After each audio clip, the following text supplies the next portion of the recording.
जमात शरिया की 8वीं अमीरी शरीयत के इंतखाब का ऐलान हो चुका है। आइंदा 9 अक्टूबर को फुलवारी शरीफ के अलमहादुल आली कैंपस में इंतखाब होना है। जमात शरिया में जो हालात जो इस वक्त हैं उसको जानने और समझने के लिए ऑल इंडिया मजलिस इत्तेहादुल मुस्लिमीन के रियासती सदर व रुकन असम्बली जनाब अख्तर ईमान साहब का कल दौरा जमात शरिया हुआ है और वो वहाँ के हालात को जान के समझ के यहाँ पे आए हैं। जमात शरिया यकीनन फुलवारी शरीफ बिहार उड़ीसा झारखंड का एक मुस्तनद और बावक़ार इदारा है। क्या ऐसा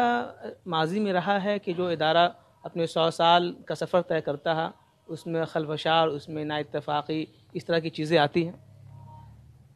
देखिए, दरअसल सच तो ये है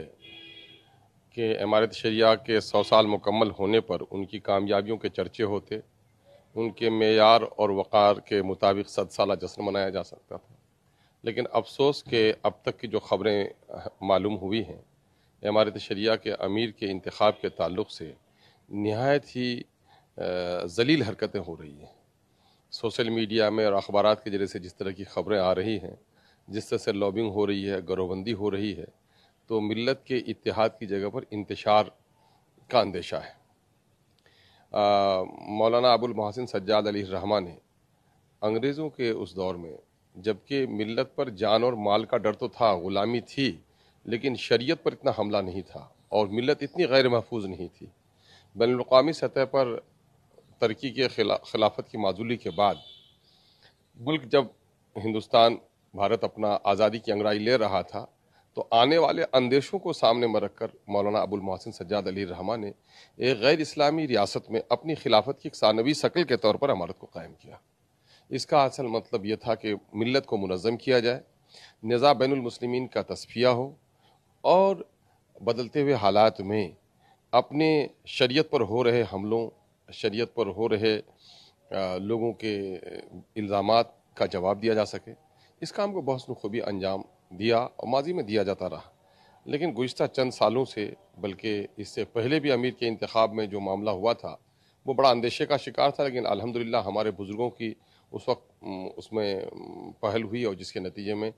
बड़े अच्छे अंदाज में हो गया। अब की बार भी बड़े अंदेशे हैं, जो गरोबंदियाँ हो रही हैं और अब की बार कुछ ज़्यादा ही कुछ ऐसा हो गया है जिससे लोगों के एतमाद को बड़ी तकलीफ़ पहुँची है। मैं इस बात का शदीद मुखालिफ हूँ कि किसी शख्स की बेजा तरफदारी की जाए इत्तेफाक राय से, बल्कि सच तो ये है कि जो लोग अपनी उम्मीदवारी की लॉबिंग कर रहे हों, ऐसे लोगों की मुखालफत की जानी चाहिए। ढूंढना चाहिए इसमें से ऐसे लोग जो लोग तक़वे की बुनियाद पर और सलाहियत की बुनियाद पर उम्मीदवारी का जज्बा नहीं रखते हों, ऐसे लोगों को खींच कर लाना चाहिए जाए कि ऐसा किया जाए। एक एक लोग गरोहबंदी कर रहे हैं, भाई हम अल्लाह रब्बुल इज़्ज़त से दुआ मांग रहे हैं और इन बुज़ुर्गों से इस्तदुआ कर रहे हैं जो लोग हमारे शरिया के ज़िम्मेदार हैं। ये लोग अमारत को अपनी ज़ाती मीरास न समझें, न ये मजलिस शूरा की, न अरबाब हल वक़्त की, बल्कि ये बिहार, उड़ीसा और झारखंड की मिल्लत की मुश्तरका एक मुस्तनद मोतबर वरासत है और पूरे मुल्क की जागीर है। ये पूरे मुल्क में बसने वाले मुसलमानों की जागीर है ये, और इसलिए हम गुजारिश करते हैं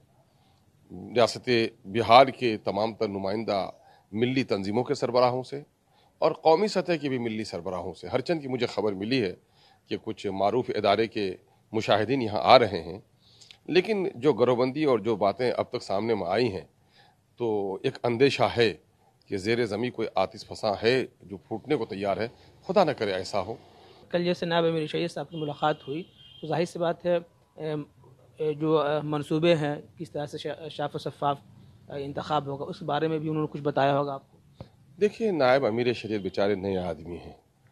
और ठीक है, वहाँ के दस्तूरी और ज़ाब्ते के ताल्लुक़ से उन्होंने अपने आप को आगाह कर लिया होगा, लेकिन मिल्लत के दरमियान में जो खलफसार है और मिल्लत की जो इस वक्त की हालत है, शायद इनको तजुर्बा उनको बहुत पूरा नहीं रहा होगा। लेकिन उन्होंने तो अपनी खुद एतमादी का इजहार किया है कि हमने दोनों गरोह के लोगों को एक जगह मुत्तहिद कर दिया है। तो बात तो यहीं से आ जाती है, इमारत शरिया एक गरोह का नाम है। जब दो गरोह में लोग बटे हुए हैं तो इसके माने इंतशार है। खुदा करे उसने जिस हुस्न ज़न का इजहार किया है, हम भी उस हुस्न ज़न का एहतमाम करते हैं कि खुदा न करे कोई वो हो। लेकिन हुआ ये है कि पिछले दिनों में जो लोग आए हैं हरकत में, प्रेस कॉन्फ्रेंस के जरिए से जो चीज़ें सामने में आई हैं, اس سے ایک اندیشہ ہے کہ ملت کا یہ محبوب اور مقبول ادارہ اور ایسے وقت میں ایسے دور پرفتن میں جبکہ بھارت کے مسلمانوں کو قدم قدم پر اس وقت فاسسٹ طبقے سے دوچار ہونا پڑ رہا ہے، ایسے وقت میں اپنا ایک ادارہ جو رہا سا یعنی کہ اندھیرے میں ایک ٹمٹماتا ہوا جو چراغ تھا، کہیں اس کو نہ لوگ بجھا ڈالیں۔ اچھا سر، جس طریقے سے امیر شریعت کو لے کر ایک جو لابنگ ہے، تو کیا اس کے بعد اگر کوئی امیر شریعت بن بھی جاتے ہیں تو کیا وہ اعتماد عوام کا اس پہ بحال رہے گی جو اتنے ساخت جو مجروح ہوئی ہے؟ یقیناً جو شاخ مجروح ہوئی ہے اس سے تو اندیشہ ہے کہ زخم کے بھر جانے کے بعد بھی داغ باقی رہ جاتا ہے، اور داغ کو بھرنے میں صدیوں، زخم کے بھلے ہی کافور ہونے میں وقت لگ جائے لیکن داغ کے کافور ہونے میں کبھی کبھی عمریں گزر جاتی ہیں لوگوں